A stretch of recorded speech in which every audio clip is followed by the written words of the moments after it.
Welcome addition. अभी आप देख रहे हैं mathematics channel Rajendra concept of mathematics, जहां मिलते हैं आपको हायर मैथमेटिक्स से रिलेटेड अनेक टाइप का वीडियो। और अभी हम डिस्कस करने वाले हैं कोऑर्डिनेट ज्योमेट्री का टॉपिक स्ट्रेट लाइन, और उस टॉपिक के अंदर स्लोप और ग्रेडियंट ऑफ ए लाइन का डिस्कस करेंगे पूरी डिटेल से, ताकि विद्यार्थी के किसी भी एग्जाम के लिए किसी प्रकार का कोई दिक्कत नहीं हो सके। ये उन विद्यार्थियों के लिए है जो जेई की तैयारी कर रहे हैं, अर्थात जो जेई मेन और एडवांस की तैयारी कर रहे हैं उनके लिए बहुत बढ़िया है। और जो 11 क्लास के विद्यार्थी हैं, किसी भी बोर्ड के हैं, चाहे तो सीबीएसई बोर्ड का विद्यार्थी हो या फिर किसी स्टेट बोर्ड के विद्यार्थी हो, सभी बोर्ड के लिए ये टॉपिक बहुत ही महत्वपूर्ण है। हालांकि इस टॉपिक के बारे में इसके पहले लेक्चर में मैंने बहुत सारा लेक्चर बना चुके हैं और बहुत सारा टॉपिक को डिस्कस कर चुके हैं, तो थोड़ा देख लीजिएगा जो विद्यार्थी नहीं देखे हैं, ताकि उनका जो भी बेसिक है वो क्लियर हो सके। चलते हैं, स्लोप का दूसरा नाम है ग्रेडियंट। अब क्या है स्लोप और ग्रेडियंट ऑफ ए लाइन, इसके बारे में तो पहले इसका हम डिस्कस करते हैं इसका डिफिनेशन की ओर कि क्या है इसका डिफिनेशन।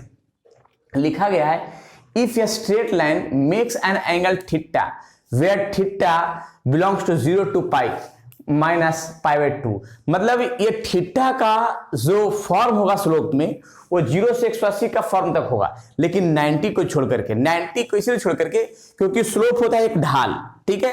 इस तरह से एक ढाल है, ऐसे और ऐसे। अगर हम सीधे बना लेते हैं इस लाइन को ऐसे, तो ये स्लोप नहीं होगा, ये 90 डिग्री का एंगल बन जाएगा जिस पर स्लोप नहीं हो सकता है। क्लियर? तो कहा है क्या कि 90 को छोड़ करके चाहे तो ऐसे हो या तो फिर ऐसे हो, लेकिन सीधे नहीं रहेगा मेरा स्लोप ऑफ लाइन। क्लियर? फिर लिखा है in anti clockwise direction of X axis, right. ये एंटी क्लॉकवाइज डायरेक्शन का फॉर्म होगा, क्लॉकवाइज नहीं होगा, ऐसे जो नहीं चलेगा। चले जब भी चलेगा तो इस तरह से चलेगा, एंटी क्लॉकवाइज, और anti clockwise direction is positive. Clear? फिर लिखा है कि then tan theta is called slope of a straight line, यानी tan थीटा को ही स्लोप ऑफ लाइन बोलते हैं, राइट। मैंने यहाँ पे इंडिकेट बताया है, it is denoted by m, और स्लोप को हम डिफाइंड करते हैं m से, या फिर tan थीटा बोल सकते हैं, जिसमें थीटा का जो वैल्यू होगा 90 को छोड़ करके और 270 को छोड़ करके बाकी सभी का जो फॉर्म होगा स्लोप में डिफाइन करेगा। क्लियर? अब यहाँ पे एक चीज और ध्यान रखिएगा, इसका फिगर देखिए, जैसे ये स्लोप है तो स्लोप का जो भी एंगल एक्स एक्सिस से यहां से यहां तक बना है वो एंगल स्लोप का फॉर्म कहलाएगा। फिर देखिएगा स्लोप का फॉर्म, जैसे यहां से यहां तक जो भी टर्म बना है वही स्लोप का फॉर्म कहलाएगा। मैंने यहाँ पे पाई प्लस थीटा लिखा है, तो पाई प्लस थीटा कैसे, जैसे यहां से यहां तक का जो फॉर्म बना है वो क्या है, पाई है, क्योंकि यहां से जो यहां तक बनेगा, देखिए यहां से जो यहां तक बनेगा ये पाई 180 बन जाएगा, राइट। और यहाँ थीटा यहां से यहां तक ऐड होगा तो पाई प्लस क्या होगा, थीटा, राइट। यहाँ वैसे ही मैंने किया है, क्या है कि यहां से यहां तक थीटा है और यहां से यहां तक पाई है, तो ये पूरा जो फॉर्म होगा थीटा प्लस पाई, यानी pi by pi plus theta का फॉर्म बनेगा। क्लियर? तो इस तरह से मेरा जो टर्म बन रहा है वो पाई प्लस थीटा और एक पाई थीटा का फॉर्म, किस तरह से स्लोप का टर्म बनेगा। अब इसमें एक चीज ध्यान रखना है कि जो स्लोप मेरा बन रहा है वो स्लोप का फॉर्म क्या क्या टर्म में पॉजिटिव होगा, क्या क्या टर्म होगा, इसका हम नोटेड पॉइंट थोड़ा सा बताते हैं। तो ये स्लोप का फिगर और ये स्लोप का इंडिकेट m से करते हैं, स्मॉल m से, जो 90 डिग्री और 270 डिग्री पर डिफाइंड नहीं करेगा। क्लियर है? चलिए, तो ये तो फॉर्म हो गया, इसको जरा नोट कर लेंगे, आगे की ओर चलते हैं। इसको हम ऐसे भी लिख सकते हैं, slope of A B. Slope of A B को शॉर्ट में लिख सकते हैं ऐसे, m, इसको लिख सकते हैं tan थीटा के बराबर, या फिर लिख सकते हैं स्लोप ए बी ऐसे, स्लोप ए बी, मतलब इसको हम ऐसे भी लिख सकते हैं जो tan थीटा के बराबर होगा, राइट। अब थोड़ा इसका नोट में हम लिख देते हैं, कुछ नोट है जो नोट में लिखते हैं, और ये नोट जो है ध्यान रखना है सभी विद्यार्थियों को। और जो भी है आपका 11 क्लास का सिलेबस बहुत तरीके से क्लियर कर रहे हैं, क्योंकि अभी जो हम डिस्कस कर रहे हैं इसके पहले तक मैंने 4 क्वेश्चन तक एनसीईआरटी बुक से मैंने डिस्कस किया है, और 5वां क्वेश्चन में स्लोप का जिक्र है। तो हम स्लोप का थोड़ा थ्योरी दे देते हैं, डिफिनेशन बता देते हैं क्या है स्लोप का फॉर्म, उसके बाद एनसीईआरटी बुक से 10.1 का क्वेश्चन नंबर 5 डिस्कस करेंगे इस थ्योरी के बाद। क्लियर? ये ध्यान रखिएगा। चलिए तो इसको जरा हम थोड़ा सा आगे नोटेड पॉइंट लिख देते हैं, उसके बाद सारे नोटेड पॉइंट को एक बार डिस्कस कर देंगे। चलिए नोट में मैंने लिखवाया है फर्स्ट में कि tan theta is not defined for theta equals to π/2 and 3π/2। मतलब tan थीटा डिफाइंड कब नहीं करेगा, तो जब tan थीटा यानी थीटा का वैल्यू यानी 90 डिग्री पर डिफाइंड नहीं करेगा और 270 पर डिफाइंड नहीं करेगा। तो एक ध्यान रखिएगा कि ये सीधे जो लाइन है यहाँ पे 90 डिग्री होता है और यहाँ पे 270 डिग्री होता है, ये दोनों पर डिफाइंड नहीं करता है। तो यहाँ पे बता दिया गया है सो slope of vertical line is not defined, यानी वर्टिकल लाइन पर मेरा जो है डिफाइंड नहीं करता है स्लोप। ये ध्यान रखिएगा, वर्टिकल एंगल इसको बोलते हैं, हॉरिजॉन्टल लाइन इसको बोलते हैं। क्लियर, तो नॉट डिफाइंड। फिर सेकंड में लिखा है कि slope of a line is, A में लिखा गया है पॉजिटिव। मतलब स्लोप पॉजिटिव कब होगा, जब 0 से 90 डिग्री का बनेगा। स्लोप पॉजिटिव कब होगा, तो फर्स्ट क्वाड्रेंट 0 से क्या होगा 90 डिग्री होगा, और एक और 180 से 270 होगा, यानी इस क्वाड्रेंट में हो, यानी थर्ड क्वाड्रेंट। मतलब फर्स्ट क्वाड्रेंट में और थर्ड क्वाड्रेंट में स्लोप क्या होता है, पॉजिटिव होता है। मतलब फर्स्ट क्वाड्रेंट में tan पॉजिटिव होता है और थर्ड क्वाड्रेंट में क्या होता है, पॉजिटिव होता है। तो यही बता दिया गया है कि ये दोनों एंगल क्वाड्रेंट में मेरा पॉजिटिव होता है स्लोप। निगेटिव कब होता है, तो 90 से 180, यानी 90 से 180 यहां पे आ रहा है सेकेंड क्वाड्रेंट, और 270 से 360 यानी फोर्थ क्वाड्रेंट में मेरा स्लोप क्या होगा, निगेटिव होगा। यानी tan जहां जहां निगेटिव होता है वहां पे स्लोप निगेटिव होगा। क्लियर, तो tan होता है सेकंड क्वाड्रेंट निगेटिव और फोर्थ क्वाड्रेंट निगेटिव। और स्लोप 0 कब होता है, तो थीटा का वैल्यू 0 ये तो 180 पुट करेंगे तो स्लोप क्या होता है 0, क्योंकि tan 0 का वैल्यू 0 होता है और tan 180 का वैल्यू क्या होता है 0 होता है। ठीक है, तो यहाँ पे स्लोप 0 कब होगा, तो 0 और पाई पर होता है। यहाँ पे लिख दिया है if a line is parallel to x axis, यानी एक्स एक्सिस का जब पैरेलल लाइन रहेगा, जिसको बोल सकते हैं परपेंडिकुलर टू एक्स एक्सिस, मतलब स्लोप का पैरेलल। जैसे मान लिया है स्लोप इस तरह से पैरेलल रहा, इस लाइन का पैरेलल है ना एक्स एक्सिस का पैरेलल, ठीक है, और परपेंडिकुलर भी तो है बाई एक्सिस पर। तो ही बताया गया पैरेलल एक्स को होना चाहिए और परपेंडिकुलर बाई एक्सिस को होना चाहिए। तो समझिए क्या कि स्लोप जो है मेरा क्या बनेगा, यहाँ पे 0 डिग्री बनेगा। क्लियर, अब यहाँ पे बनेगा नो डिफाइंड। तो नो डिफाइंड कब होता है, जब 180 और 270 पर बनेगा, यानी 180 रहे 90 और 270 पर बनेगा एंगल, तो मेरा स्लोप नो डिफाइंड होगा। जिसे यहाँ पे लिख दिया है कि पैरेलल टू बाई एक्सिस, यानी बाई एक्सिस के पैरेलल, यानी सीधे इस तरह से पैरेलल रहे, जिसको बोल सकते हैं perpendicular to x axis. Clear, तो वहां पे स्लोप डिफाइंड नहीं करेगा। ये हो गया सेकंड पोजीशन का नोट पॉइंट। और थर्ड में लिखा है कि it may be observe that the slope of X axis is 0, यानी एक्स एक्सिस पर स्लोप मेरा 0 होता है और बाई एक्सिस पर स्लोप क्या होता है, डिफाइंड नहीं करता है। तो ये ध्यान रखिएगा कि एक्स एक्सिस पर स्लोप 0 और बाई एक्सिस पर नो डिफाइंड। क्लियर, क्योंकि बाई एक्सिस सीधे होता है, एक्स एक्सिस सीधे हॉरिजॉन्टल लाइन होता है। और फिर लिखा है कि if a straight line is equally inclined to axis then it will make an angle of π/4 and 3π/4 with X axis. देखिए इक्वली इंक्लाइंड का मतलब है कि ये फॉर्म जो है एक्स एक्सिस पर इक्वल टर्म कब बनाएगा, जब यहां से यहां तक 45 और यहां से क्या होगा 135। मतलब इक्वली इंक्लाइन के लिए एंगल एक छोटा सा याद रखना है कि वो एंगल 45 बनेगा और 135 बनेगा, यानी 45 और 135 का एंगल जो है इक्वली इंक्लाइन के लिए बनाएगा। तो वही बताया जा रहा है इक्वली इंक्लाइन के लिए कि इक्वली इंक्लाइन का होगा 45 और 135 का एंगल ही इक्वली इंक्लाइन का होगा, जिसको लिख दिया कि स्लोप tan π/4 एंड स्लोप 3π/4, जिसको लिख देते tan 45 का वैल्यू होता है 1 और 135 को होता है माइनस, तो लिखा +-1। तो जब भी इक्वली इंक्लाइन होगा तो याद रखें कि अगर एंगल पूछा जाए इक्वली इंक्लाइन के लिए तो 45 और 135 का एंगल बनता है। क्लियर, और जब इक्वली इंक्लाइन का क्या कि स्लोप पूछा जाएगा तो डायरेक्ट पूछा +-1 होता है। स्लोप +-1 एंगल 45 और 135 के लिए होता है। राइट, तो ये इक्वली इंक्लाइन का फॉर्म है 4 नंबर में। तो ये नोटेड पॉइंट याद रखिएगा, इससे ऑब्जेक्टिव भी आएगा, बहुत सारे एग्जाम में पूछते हैं, बहुत सारे कंपटीशन पूछते हैं, एनडीए वगैरह में पूछते हैं। तो जरा ये नोटेड पॉइंट आपके लिए बहुत बेहतर है। चलिए इसके आगे हम थ्योरी थोड़ा देते हैं और उस पर क्वेश्चन डिस्कस करेंगे। क्लियर, चलिए नेक्स्ट। चलिए तो ये थ्योरम है to find the slope of line joining 2 points x1, and x2, 2।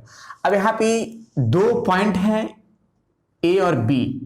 A point का नाम x1/1 और बी पॉइंट का नाम x2/2, दोनों पॉइंट को ज्वाइन किया, एक स्ट्रेट लाइन बना जो स्लोप टाइप का है। अब यहाँ पे कुछ ना कुछ तो एंगल बना होगा जिसका नाम क्या दे दिया, थीटा। अब इससे एक परपेंडिकुलर लाइन और इससे भी एक परपेंडिकुलर लाइन, राइट। अब ये जो परपेंडिकुलर लाइन है तो जाहिर सी बात है कि 90 डिग्री का एंगल बना हुआ। अब इसमें हम एक टर्म से एक इस पर परपेंडिकुलर करते हैं तो ये भी 90 डिग्री बना हुआ। अब यहाँ पे थीटा है तो यहाँ भी क्या बनेगा, थीटा ही बनेगा। क्लियर है। अब इस ट्रायंगल के नाम देते हैं, यहाँ पे ए, यहाँ पे देते हैं क्या, पी और बी। अब इस ट्रायंगल से चलते हैं, अब इस ट्रायंगल का फॉर्म सेट करते हैं, क्या होगा इसका, राइट। जिसमें से इसका स्लोप बराबर होगा y2 - y1 upon x2 - x1 equal to y1 - y2 upon x1 - x2। दोनों से कोई लिख सकते हैं। अभी कैसे आया इसको जरा हम प्रूफ के साथ हम क्लियर करते हैं कि प्रूफ इसका क्या है प्रक्रिया। लेकिन जो मैंने फिगर बनाया वो सामने दिख रहा है। अब इसको हम प्रूफ करते हैं एक रूप में, क्या होगा जो। चलिए, तो इसमें पहले हम क्या करते हैं कि ए से परपेंडिकुलर जो एल और यहाँ बी से एम कर दें, नाम दे दिया मैंने। अब यहाँ पी का डिस्टेंस जरा देखिएगा, यहाँ से यहाँ तक का डिस्टेंस हो जाएगा x1, जो यहाँ पे इंडिकेट कर देते हैं। x1 का डिस्टेंस यहाँ से यहाँ तक हो गया, और x2 का डिस्टेंस O से लेकर के M तक हो जाएगा, x2 का डिस्टेंस। तो जरा सोचिए कि O से M का डिस्टेंस x2 है और O से L का डिस्टेंस x1 है, तो यहाँ तक डिस्टेंस पूरा में से इतना को सब्ट्रैक्ट करेंगे इतना आएगा। तो यहाँ लिख सकते हैं x2 माइनस x1, जो L से M का डिस्टेंस है, और जो L से M है वही पैरेलल टू AP का होगा, राइट। यानी लिख सकते हैं LM बराबर x2 minus x1 parallel to AP, right. अब हम इसको भी नाम दे सकते हैं x2 माइनस x1 का फॉर्म। अब जरा देखिए, यहां से यहां तक का हो गया y1, और ये पूरा जो फॉर्म है यहां से यहां तक का ये हो गया y2। अब जरा सोचिए कि ये अगर y1 है तो यहां से यहां तक भी y1 ही होगा पैरेलल टू। अब पूरा y2 माइनस y1 करते हैं तो अब इतना मेरा निकलेगा, b से b तक निकलेगा, तो y2 माइनस y1 जो डिस्टेंस निकलेगा b से डिस्टेंस लेकर के p तक होगा, राइट। अब यहां पे जरा देखिएगा, तो चलते हैं इन ट्रायंगल। तो पहले इसका नाम लेते हैं BP बराबर BP equals to y2 minus y1 in triangle APB। अब इस ट्रायंगल में हम tan थीटा का यूज करते हैं। तो tan थीटा क्या हुआ, तो इस ट्रायंगल में सामने का परपेंडिकुलर होता है और ये बेस होगा और ये हाइपोटेनस। तो BP बाई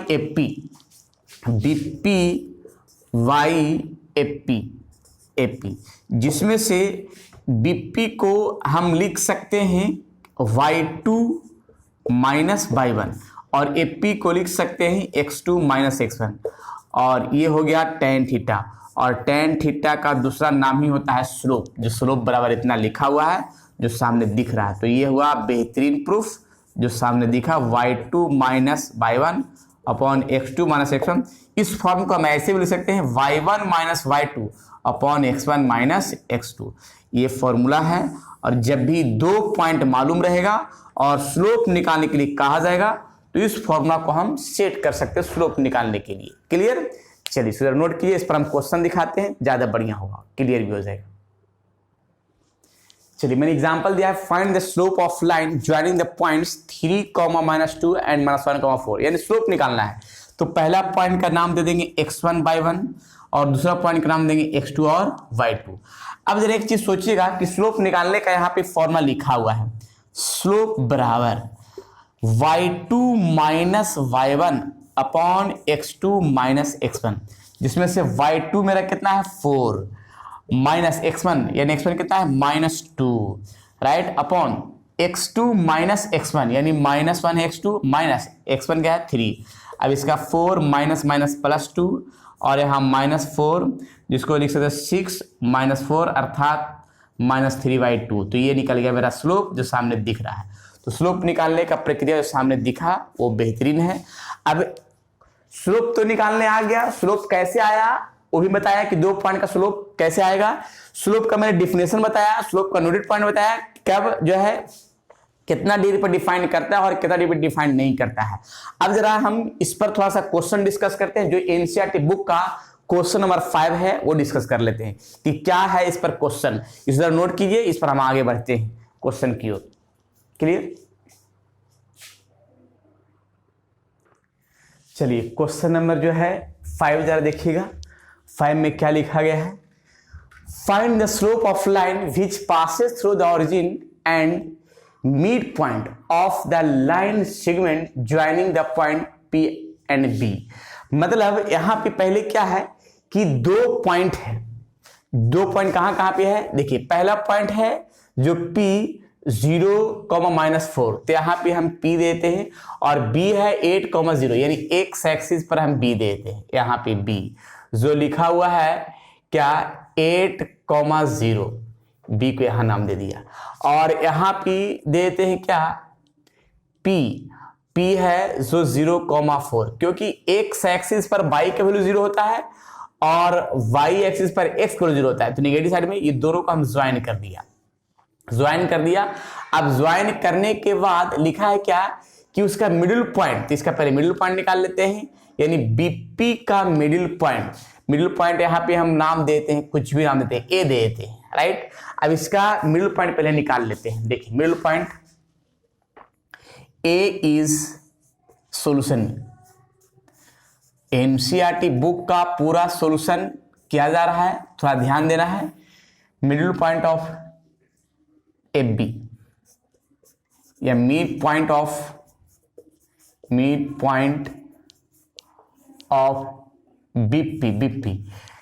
BP का मिड पॉइंट है A है। A जो है कितना आएगा मिडिल पॉइंट का formula, x1 plus x2 y2 और y1 प्लस y2 y2, जिसको हम लिख सकते हैं क्या, ये हो गया x1 y1 और ये हो गया x2 y2, तो 8 प्लस 0/2 और हो जाएगा 0-4/2, ये आ जाएगा कितना